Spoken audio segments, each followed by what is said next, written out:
Okay.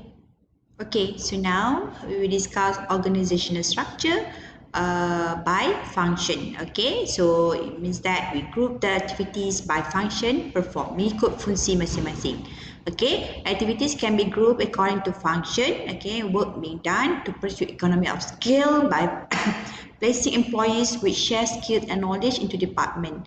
Okay, for example, in UiTM kan kita ada hal ehwal academy, kita ada hal ehwal pelajar, kita ada bendahari, kita ada pengurusan tertinggi, so ataupun kita ada banyak fakulti kan. Kita structurekan dia by function. Okay, kalau kewangan, bahagian kewangan lah. Kalau melibatkan apa saja yang berkaitan dengan akademik pelajar, jadi hal ehwal akademik yang akan uruskan. Okay.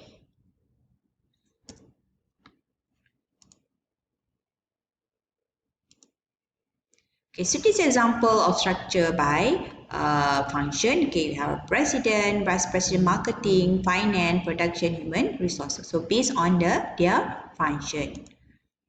Okay, so advantages dia adalah supervision is easier since each manager is expert in only a narrow range of skills because they focus on their function saja, so lebih senang untuk dia supervise. Okay, it's logical, easy to understand, and effective in practice. Suitable to a stable environment, is easier to mobilize specialized skill and bring them to bear and carry out their duty where they are required. But the disadvantages untuk function ni adalah dia doesn't foster development of general managers because of the narrow range of scope. Because seorang manager tu dia hanya tahu function tentang account, okay, dia tahu marketing sahaja. So dia tak adalah dia tak akan tahu banyak benda lah. Okay, dia hanya fokus kepada dia punya fungsi saja. So it's slow in response, especially in the large organisation, and the responsibility to problem is difficult to pinpoint. Okay, difficult to determine accountability and gosh performance. Ini adalah dia punya keburukan dia lah atau kelemahan dia. Okay, the second organizational structure adalah organizational structure by product. Okay, so this one they involve the grouping of activities and function of a product or related family or product into one department. So it's focused on the good or service produced. Okay, so for example like Lagia. Okay, Lagia ni adalah Los Angeles punya footwear company. Okay, industry. So the company ni dia use product departmentalization. Okay, dia structurekan dia punya department tu by product. Contohnya women footwear dia ada department dia. Children footwear ada department dia. Men footwear dia ada department dia. So each of the department ni dia akan adalah manager dan juga supervisor yang akan supervise the employees pada setiap department. Okay, ini juga contoh lah. Okay, kita ada presiden lah, CEO, and then kita ada department, personal care product, okay, consumer product, industrial, vice president juga product.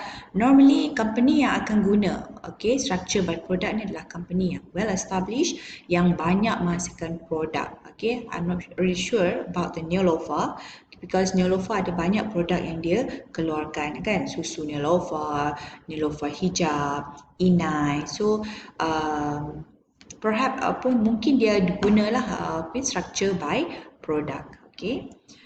Okay, so advantages when the company use a structure by product ni, dia akan easily coordinated and the product get the full attention to perform well because they are focusing on one product.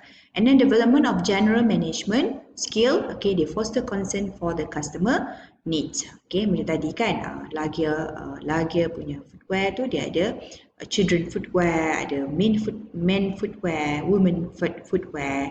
Okay, so dia boleh layanlah setiap pada customer tu. Okay, and then is the burden of top management lah, since the department head now assume more authority and responsibility. Responsibility to problem is easy to pinpoint. Okay, if anything happen, for example, like produk mana yang banyak dapat komplain daripada customer, so the CEO ataupun presiden senanglah nak tuju terus kepada department yang berkaitan. Promote product innovation and the tendency for the various department to compete among them.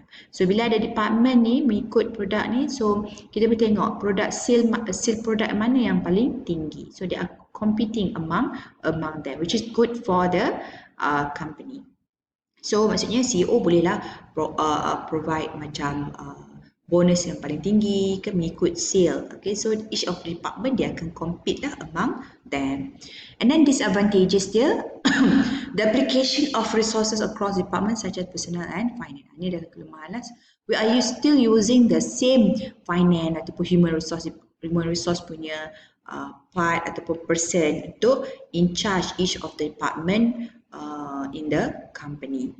Okay, and then the interest of department may be placed ahead of the needs and goal of the organization.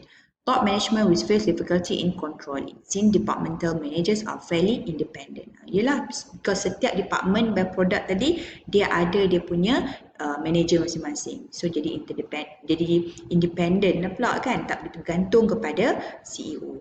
And it's a costly. Why? Because if we are using this type of structure by product, so we need to hire each of the manager for the department of the product. Okay, jadinya lagi banyak department, banyak pembahagian mengikut produk tu, lagilah ramai manager yang perlu di hire. Dan bila kita hire, kita kena bayar gaji manager, so dia akan menjadi cost kepada company. Okay, and then structure by customer. Okay, so this is the third one. Okay, structure by customer ni dia lebih kurang macam structure by product.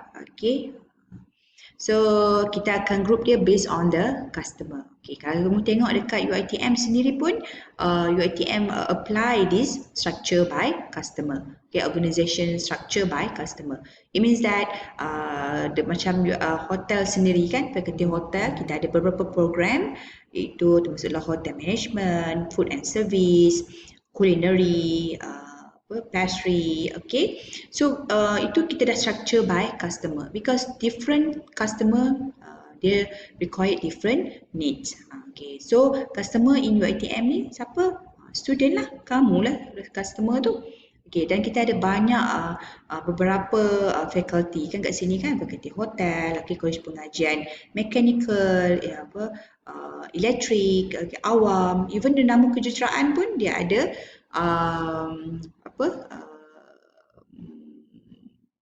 dia punya function ataupun customer needs tu berbeza.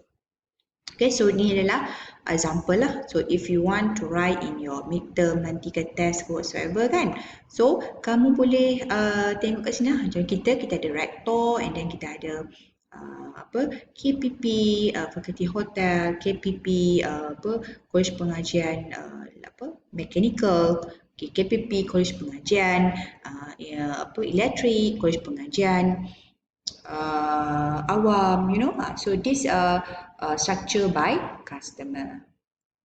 And then disadvantages dia adalah customers are happy. So student are happy lah because they are attended by the specialized staff. Okay, maksudnya macam madam tak boleh pergi mengajar student mechanical because I don't have that specialty tu lah. Madam tak ada. Okay, so tak boleh ajar. Sama juga macam dia tak boleh ajar dalam kelas kitchen sebab dia tak pandai masak-masak ni, kan. So dia tak ada expertise tu. So bila ada kita buat structure by customer, pensyarah-pensyarah yang dia ambil untuk mengajar pun dia memang ada expertise in handling the student. Okay, and then disadvantages, it may be difficult to coordinate operation between competing customer demand. Okay, and the customer group may not always be clearly defined, and it's also costly to get the right staff with the such ability. Sometimes it's not really easy to get the right person for our company to entertain the customer. Okay, and then this structure by geography. Okay, structure by geography by location. Okay, this one is usable for the company yang ada banyak branches. Okay, ataupun kita bagi contoh like the KFC, McDonald, you know, we have there are many branches of the KFC and McDonald around the world. Okay, so kalau McDonald di Arab Saudi for example, kan, so dia ada different product, you know, different product yang ditawarkan oleh KFC dan McDonald dekat sana. So dia berkaitan dengan mengikut budaya, you know, mengikut cara makan okey dekat ke negara tu. Macam kat Malaysia kan, McDonald ke apa KFC ke dia ada nasi because rakyat Malaysia memang suka makan nasi. Okay, so ini yang akan diguna pakai oleh company-company yang memang well established, yang banyak sangat cawangan di seluruh negara. So dia akan gunalah structure by geography. Okay, so macam ni kan, kita ada apa CEO yang paling besar, KFC whatsoever, so dia akan ada dia akan buat business franchise lah. Okay, so franchisee ni di seluruh negara. Okay, so advantages dia adalah okay, so advantages dia adalah it emphasize on the interest of local market and problem. So dia yang bagus ni bila buat structure by geography. It's offer better service at lower cost and easy to determine accountability, and it's better for the company to use the local people to be a manager. Okay, because they already know the environment and face-to-face communication is possible and will be able to make better decision. Contohnya kan, kalau manager dekat Arab Saudi, better ambil orang Arab lah. Okay, kalau kita ambil orang Malaysia, nak kena training untuk belajar language lagi kan. So akan jadi cost kepada company. Okay, disadvantages is top management will face difficulty in controlling since departmental managers are fairly independent. Okay, it requires more staff with general manager abilities, and conflict also may arise between the original division activities and the overall organisation goal. Yang ni kena ada pantauan yang baik lah daripada HQ.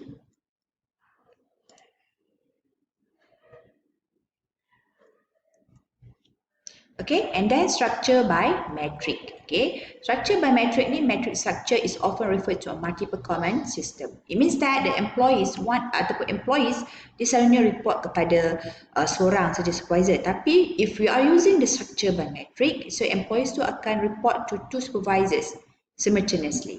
Okay, especially it happen in the construction industry. Okay, contohnya kan project A manager bila buat project A, ni manager dia akan report to the management manager, engineering manager, sales manager simultaneously, serentak. Sama juga lah dengan project B manager, project C manager, they will report to the many managers at one time. Ini kita panggil sebagai structure by metric. Benda-benda kata it's a common practice in the construction industry. Okay, and the advantage dia better cooperation, improve decision making, because we know that the group decision making is much more effective than the individual decision making.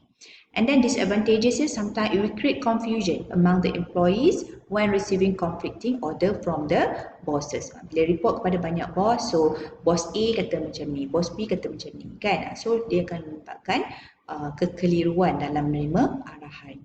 Okay, power struggle between the boss, bila bos pula nak tunjuk dia yang paling bagus, nak bagi dia lah arahan dia yang paling power. Itu pun akan menjadi masalah lah kepada employees. Okay, and then also time consuming. Right, and then the last one will be the structure by network. Okay, operate by using outsiders. So this is a keyword here. When we talk about the structure by network, kita akan menggunakan orang luar. Kita akan subcon, kan? Subcon kerja tu kepada orang luar because our company do not have the expertise in doing that thing. Okay, this is our company, for example. Okay, and then we will subcon the task 1 to company 1, and then subcon activities 2 to ataupun project tu kepada company 3. Okay, sebab kita tak ada kemahiran tu. Contoh kalau kamu tengok ke Indua ATM sendiri, bila dia nak buat maintenance ke apa kan, so kita tak ada kepakaran tu. Walaupun kita ada kejuruteraan kat sini, tapi Musharraf pun busy dengan kerja dia kan, mengajar. So kita akan hire the outsider lah, okay, company luar. So advantages dia adalah reduce administration cost lah. It can operate with fewer time employees, fast action, quick decision. Tapi keburukan dia, it may be difficult to control or coordinate among the network. Okay, dan if one network fail to deliver, the whole system suffer the consequences. So kita bergantung jugalah kepada outsider, which is not good lah. Okay, so kita ada 6 jenis structure by function, structure by product, by customer, by geography, network, and symmetric. Okay,